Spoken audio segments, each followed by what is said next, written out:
Bismillahirrahmanirrahim. Assalamu alaikum 10th class. How are you?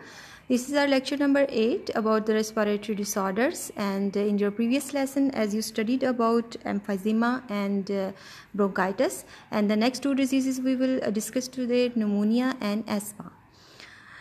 Key points will be definitions, causes, symptoms, treatment, and in addition natural treatment we will discuss about these two diseases. So let's start. First of all, pneumonia. What is pneumonia? Pneumonia is an infection of lungs, right? आपने बहुत दफ़ा सुना होगा जी किसी बच्चे को pneumonia हो जाता है. मोस्टली जो है वो 2 एज ग्रुप्स जो हैं, वैसे तो किसी भी एज पे निमोनिया हो सकता है, लेकिन ज़्यादातर 2 साल उससे कम उम्र के बच्चों को होता है, या फिर 65 ईयर्स ओल्ड जो लोग हैं और उससे ज़्यादा की एज के लोग जो हैं उनको निमोनिया हो जाता है. ठीक है, तो ये क्या है? ये एक इन्फेक्शन है लंग्स का. ये भी सुना हुआ है आपने डबल निमोनिया. ठीक है, एज अ प्रायर नॉलेज मैं आपको बता रही हूँ कि आप ऑलरेडी अवेयर हैं कि किसी बच्चे को डबल निमोनिया हो गया. अब डबल निमोनिया के क्या मतलब है और पेशेंट को डबल निमोनिया कब होता है, कब कहा जाता है कि it is double pneumonia if this infection affect both lungs. ठीक है, अगर दोनों लंग्स जो हैं वो इससे अफेक्टेड हो जाएं तो it is called as double pneumonia. So what is the difference between simple and double? कि it affect both lungs, while simple pneumonia में दोनों लंग्स जो हैं वो अफेक्टेड नहीं होते. काजेज़ क्या है? The most common cause of pneumonia is a bacterium. एक बैक्टीरिया है जो कि निमोनिया जो है वो कॉज करता है, that is called as Streptococcus pneumonia. ठीक है, स्ट्रेप्टोकोकस, कोकस मीन्स कोकाय से है ये वर्ड, जिसका मतलब होता है राउंड शेप. तो इसमें क्या होता है ये देखें कि इसमें इसकी डबल बॉडीज़, डबल सेल्स जो हैं वो जुड़े होते हैं और फिर दूसरे के साथ वो अटैच होते हैं, तो इस तरह करके बीड शेप पूरा जो है वो एक स्ट्रिंग्स ही बनाते हैं. ठीक है, और microscope you can observe them with the help of microscope. ठीक है, स्ट्रेप्टोकोकस निमोनी जो है वो इस बैक्टीरिया को बोला जाता है. इसके अलावा सम वायरल जो हैं वायरसेस जो हैं वो भी वायरल काजेज़ भी हैं. कुछ इसकी कुछ वायरसेस जो हैं जैसे इन्फ्लुएंजा वायरस है. ठीक है, वो भी एक काज है निमोनिया की. इन्फ्लुएंजा वायरस जैसे कि आपको थोड़ा मतलब जाना पहचाना लग रहा होगा, क्योंकि आजकल कोविड-19 जो है उसकी जो शक्ल है वो बार बार दिखाई जाती है टीवी पे, मीडिया पे. ठीक है, तो वो भी ऑलमोस्ट ऐसा ही है, वो भी इन्फेक्शस टू लंग्स है. ऑलमोस्ट उसके भी सेम ही सिम्टम्स हैं. इसी तरह जैसे मैं आपको यहाँ पे ऐड करना चाहूँगी, कोविड-19 ने आजकल पूरी दुनिया को अपनी लपेट में ले रखा है. आज से ऑलमोस्ट 100 ईयर्स बैक इन 1918 और 1920 में स्पेनिश फ्लू के नाम से इन्फ्लुएंजा वायरस जो है उसने पूरी दुनिया को हिला के रख दिया था.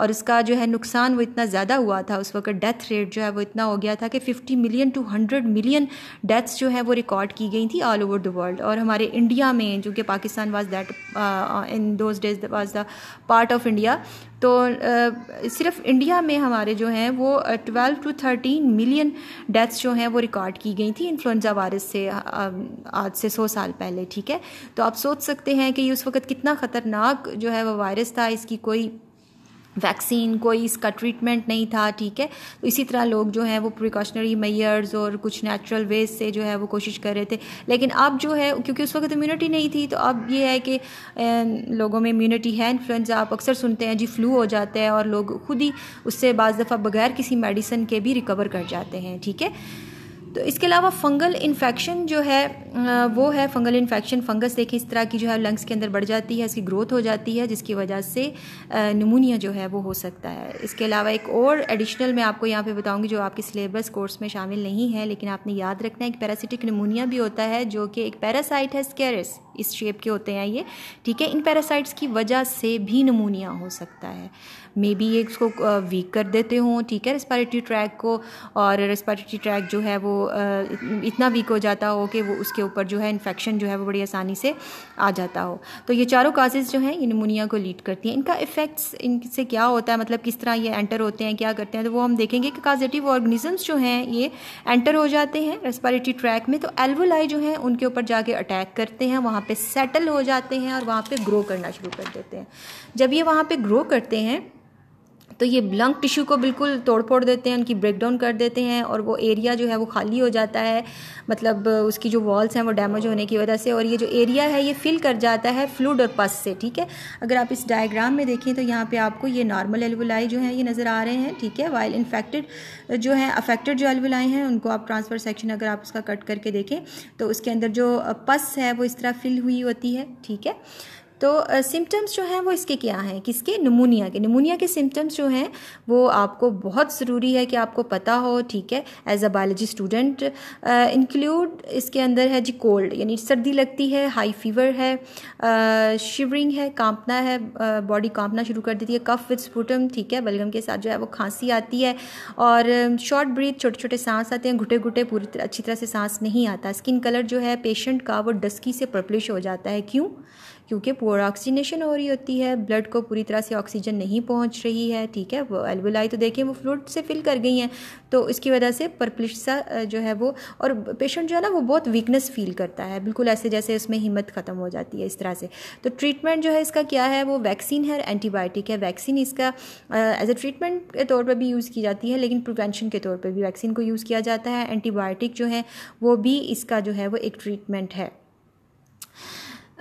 जैसे जब इसका ट्रीटमेंट नहीं था निमोनिया का, ठीक है, यानी प्रायर डिस्कवरी ऑफ एंटीबायोटिक से पहले जब इसकी डिस्कवरी नहीं हुई थी, तो 1/3 पेशेंट जो थे वो इससे उनकी डेथ ही हो जाती होती थी, मतलब बिल्कुल वो ख़त्म हो जाते थे।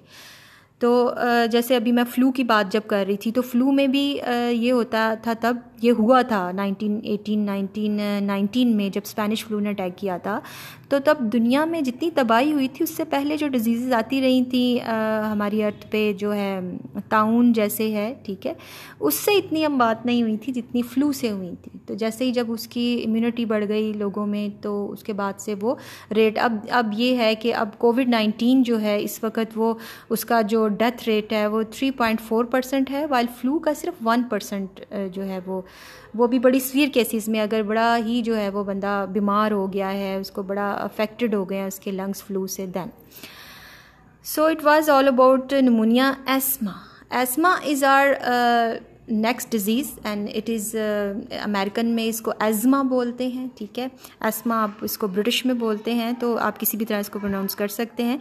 तो एस्मा जो है ये है एक फॉर्म ऑफ एलर्जी, ठीक है, it is a form of allergy, ठीक है। ये अक्सर पाकिस्तान में भी ये बहुत कॉमन है एस्मा, और आपने अक्सर देखा होगा कि लोगों को एलर्जी होती है, किसी को पोलन एलर्जी है, कोई परफ्यूम नहीं यूज़ कर सकता, कोई स्मोक में नहीं जा सकता, कोई डस्टी एरिया में नहीं जा सकता। तो ये सारी जो हैं चीज़ें ये एलर्जेंस हैं, एलर्जन वो चीज़ें होती हैं जो कि एलर्जी काज करती हैं, ठीक है। तो ये करता क्या है, ये inflammation, it result inflammation of bronchi, more mucus production, ज़्यादा बलगम बनती है और जलन सी होना शुरू हो जाती है, ब्रोंकाई पे रेडनेस आ जाती है, नैरोइंग ऑफ एयरवेज जो है उसकी नैरोइंग हो जाती है, ब्रोंकाई जो है उसके अंदर पस कंस्ट्रिक्शन से उसमें वो बिल्कुल कंस्ट्रिक्ट हो जाती हैं, बंद हो जाती हैं तकरीबन, या बहुत ही नैरो हो जाती हैं कि उसमें से एयर पैसेज जो है वो पॉसिबल नहीं रहता, एयर का गुजरना पॉसिबल नहीं रहता। काजेज इसकी क्या है, bronchial bronchioles of patient become sensitive to different allergens, ठीक है। इसकी काजेज में आपने ये एलर्जेंस जो है ये नोट करने हैं कि अभी मैंने थोड़ी देर पहले आपको बताया कि डस्ट है, स्मोक है, परफ्यूम्स हैं, पोलन है। पोलन एलर्जी जो बहुत कॉमन है, हम इधर खुला इलाका होता है जहाँ पे फूल वगैरह होते हैं, फूल खिलते हैं स्प्रिंग सीज़न में, तो पोलन एलर्जी बहुत ज़्यादा जो है वो कॉमन हो जाती है लोगों को, बड़ी जल्दी इससे जो है वो फ्लू हो जाता है, या अगर किसी को एस्मा है तो वो बड़ी जल्दी उसके जो है वो अफेक्टेड हो जाते हैं लोग। These allergen exposure show immediate and excessive response. अगर तो ये पोलन आपकी जो रेस्पिरेटरी या पेशेंट जो है जिसको एस्मा है उसके रेस्पिरेटरी ट्रैक में एंटर हो जाते हैं, तो ये जाति क्या करते हैं, जो ब्रोंकाई ब्रोंक्यूल है ना उनको कंस्ट्रिक्ट कर देते हैं, उनका रास्ता तंग कर देते हैं, जिसकी वजह से बड़ी मुश्किल होती है पेशेंट को जो है ना वो ब्रीदिंग में। जैसे अगर आप ये जो आपकी बुक पे डायग्राम दी हुई है इसमें अगर आप देखें तो ये देखें येलो कलर के आपको नज़र आ रहे हैं, ये उन्होंने आपको एक ब्रोंक्यूल जो है उसको ओपन करके दिखाया है, तो येलो कलर के एलर्जेंस हैं, ठीक है। जैसे ये आते हैं उसके अंदर ट्रैक के अंदर, तो वो फ़ौरन जो है वो उसकी वॉल्स थोड़े अरसे बाद उसको श्रिंक कर देती हैं, कंस्ट्रिक्ट हो जाती हैं, तंग हो जाती हैं, ठीक है। इसके अलावा इसके अंदर म्यूकस बनना शुरू हो जाता है, तो सांस लेने में फिर बड़ी प्रॉब्लम होती है। अच्छा जी, इसकी सिम्टम्स क्या हैं, सिम्टम्स तो अभी आपको समझ आ ही गई होगी कि क्या है, लेकिन फिर भी कुछ स्पेशल चीज़ें इसमें ये हैं कि ये पर्सन टू पर्सन वेरी करते हैं एस्मा के जो सिम्टम्स हैं। इसमें पहली चीज़ तो ये है कि शॉर्टनेस ऑफ ब्रीथ, सांस जो है वो बहुत छोटा आता है, घुटा घुटा आता है, अच्छी तरह से सांस नहीं ले सकता पेशेंट, ख़ास तौर पर विद एक्सर्शन, जब वो खौफ की हालत में हो, जब वो गुस्से में हो, या जब वो कोई हार्ड काम कर रहा हो। इन पेशेंट्स को बहुत केयर करनी करनी पड़ती है, ठीक है। अक्सर इसका अटैक जो ऑब्जर्वेशन में आया है वो रात के वक्त होता है, 1, 1:30, 2 बजे का टाइम है। टाइम पे जाके पेशेंट को बड़ी तकलीफ़ होती है, सोते हुए वो एकदम से उठ के जो है वो बैठ जाते हैं और कफिंग स्टार्ट हो जाती है। वीजिंग उस वक्त आप ऑब्ज़र्व कर सकते हैं कि वीजिंग जो है वो विस्लिंग साउंड, पहले भी मैंने आपको प्रीवियस लेक्चर में भी बताया था, एक विस्लिंग साउंड होती है जब हम एक्सेल करते हैं तो हमारी जो वो है ट्रेकिया है वहाँ से आती है, ठीक है। कफिंग और चेस्ट टाइटनेस जो है ये भी इसके सिम्टम्स में से एक है। So students, most important thing is treatment. यानी कोई भी डिज़ीज़ जिसको जब आप पढ़ते हैं तो आपको बहुत ज़रूरी है कि उससे अवेयरनेस हो कि ये डिज़ीज़ कौन सी है और किस टाइप की है, और इसके साथ साथ आप उसका ट्रीटमेंट भी जो है वो आपको पता होना चाहिए। ट्रीटमेंट जो है वो केमिकल्स होते हैं, यूज़ करते हैं हम इसके अंदर। कुछ केमिकल्स इसके अंदर यूज़ किए जाते हैं जो डायलेट कर देते हैं ब्रोंकाई और ब्रोंक्यूल्स को, ठीक है। इनहेलर्स के थ्रू यूज़ होते हैं, इनका स्प्रे किया जाता है इन मेडिसिन का रेस्पिरेटरी ट्रैक में, और वो ब्रोंकाई ब्रोंक्यूल्स को, ट्रेकिया वगैरह को थोड़ा उसको ओपन अप करते हैं और सांस लेने में आसानी आती है। एंटीबायोटिक्स बिल्कुल भी रिकमेंडेड नहीं है एस्मा के पेशेंट्स के ट्रीटमेंट के लिए। क्यों? क्योंकि एंटीबायोटिक जो है वो उसका इलाज ही नहीं करती है, उससे आराम ही नहीं आता पेशेंट का, ट्रीटमेंट जो है वो पॉसिबल ही नहीं है। यहाँ पे कुछ नेचुरल, कुछ एडिशन चीज़ें हैं जो आपकी बुक में नहीं हैं, लेकिन मैं आपको यहाँ पे इसलिए बता रही हूँ कि कोविड-19 के लिए भी ये वाला ट्रीटमेंट जो है वो खासा रिकमेंडेड है और यूज़फुल है, क्योंकि ये सारी चीज़ें जो हैं ये बॉडी की इम्यूनिटी जो है ऑलमोस्ट उसको इंक्रीज़ करती हैं, ठीक है। तो इस वक्त हमें बहुत ज़रूरत है कि हम कोरोना वायरस जो है उससे बचने के लिए अपनी इम्यूनिटी जो है उसको बढ़ाएं, ठीक है। तो इसके अंदर क्या किन चीज़ों का यूज़ है जो कि नेचुरल है, इजीली अवेलेबल है नेचर में, आप उनको यूज़ कर सकते हैं। फर्स्ट ऑफ ऑल गार्लिक, ठीक है, लहसुन है, जिंजर है, अदरक है, हनी है, शहद, ओमेगा 3 ऑयल्स। ओमेगा 3 ऑयल्स जो है वो आपको किन चीज़ों में मिल सकता है ये मैं अभी आपको बताती हूँ। कैफ़ीन जो है वो यूज़ करें। कैफ़ीन से भी आपकी बॉडी जो है वह एस्मा और इस तरह के कुछ चीज़ें हैं उनसे है तो वैसे ख़तरनाक चीज़ ही है, लेकिन अगर आप मतलब excess in everything is bad, अगर आप बहुत ज़्यादा इस्तेमाल कर रहे हैं तो definitely it is injurious to health. लेकिन फिर भी एज ए ट्रीटमेंट अगर आप इसको यूज़ कर रहे हैं तो मैं आपको बताऊं कि 60 प्लांट्स दुनिया में ऐसे हैं, 60 प्लांट स्पीशीज़ जिनके अंदर कैफ़ीन मौजूद है। उनमें से कुछ प्लांट्स हर वक्त हमारे घर में भी मौजूद होते हैं। फॉर एग्जाम्पल टी लीव्स, ठीक है, पत्ती जो होती है चाय की, यानी चाय के अंदर कैफ़ीन है, कॉफ़ी बीन्स के अंदर कैफ़ीन है, और कोला नट्स होते हैं उनके अंदर भी कैफ़ीन है। ये कुछ मैंने आपको बताया। इसके अलावा इनके अलावा भी 57 स्पीशीज़ और हैं जिनके अंदर कैफ़ीन मौजूद है। ओमेगा 3 ऑयल्स की मैंने बात की थी। ओमेगा 3 ऑयल्स बहुत इंपॉर्टेंट है स्टूडेंट्स, और हेल्थ के पॉइंट ऑफ व्यू से हम सबको रेगुलर ओमेगा 3 ऑयल्स जो है ये लेना चाहिए है, स्पेशली आजकल में, ठीक है, जबकि हम एक पेंडेमिक को जो है वो फेस कर रहे हैं। तो इसमें क्या है, फ़िश है, सी फूड जो है, और इसके अलावा मतलब फ़िश और सी फूड से तो आप अवेयर हैं। प्लांट हैं कुछ किया सीड्स जो है ये है तुखमलंगा, जिसे अक्सर लोग शरबत वगैरह में डालकर पीते हैं। कैनोला ऑयल है, सोयाबीन ऑयल है, या आप जानते हैं फ्लैक्स सीड ऑयल है, यानी अलसी जो कि सर्दियों में उसकी पिनियाँ भी बड़े शौक से बनाई और खाई जाती हैं, तो ये भी बड़े यूज़फुल है। It's a big source of omega 3 oil. इसके अलावा नट्स, ठीक है, ये सारे नेचुरल रिसोर्सेज थे जो कि हमारे डिफरेंट डिजीज़ जो हैं उससे हमारे बॉडी में इम्यूनिटी को बढ़ाते हैं और यूज़फुल भी है।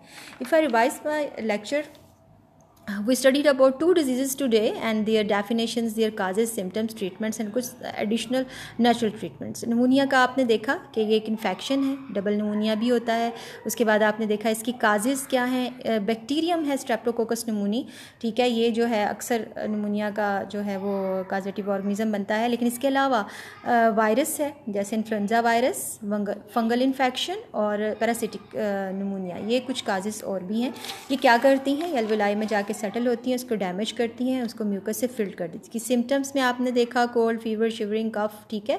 इसका ट्रीटमेंट आपने देखा वैक्सीन और एंटीबायोटिक है। एस्मा आपने देखा, एस्मा ये एलर्जी है एक टाइप की, और इसके डिफरेंट एलर्जेंस आपने देखे, डस्ट, स्मोक, परफ्यूम, पोलन वगैरह से ही हो जाती हैं, ठीक है, और ये कंस्ट्रिक्ट करती हैं उसके ब्रोंकस और ब्रोंकियोल और ब्रोंकाइड को कंस्ट्रिक्ट कर देती हैं, सांस लेने में दुश्वारी होती है पेशेंट को। इसके सिम्टम्स में आपने देखा कि शॉर्टनेस ऑफ ब्रीथ है, वीजिंग है, कफ है, चेस्ट टाइटनेस है। ट्रीटमेंट में आपने पढ़ा ये कुछ केमिकल होते हैं जो कि इसका ट्रीटमेंट करते हैं और उसकी जो वॉल्स होती हैं जो कंस्ट्रिक्ट कर गई होती हैं उसको डायलेट कर देते हैं, उसको खोलते हैं। इन्हेलर के थ्रू मेडिसिन जो है वो स्प्रे की जाती है रेस्पिरेटरी ट्रैक में। एंटीबायोटिक यूज़ नहीं करते इसमें। इसका नेचुरल सोर्स में आपने देखा कि नेचुरल सोर्स में ओमेगा 3 ऑयल है, गार्लिक, जिंजर, हनी वगैरह, कैफ़ीन वगैरह जो हैं ये चीज़ें आप यूज़ करें, ठीक है। ओमेगा 3 ऑयल का सोर्स है फ़िश, सी फूड है। इसके अलावा प्लांट्स हैं जो कि मैंने आपको बताया, तुख्मलंगा है, अलसी है, किनोला ऑयल, सोयाबीन ऑयल और नट्स, राइट।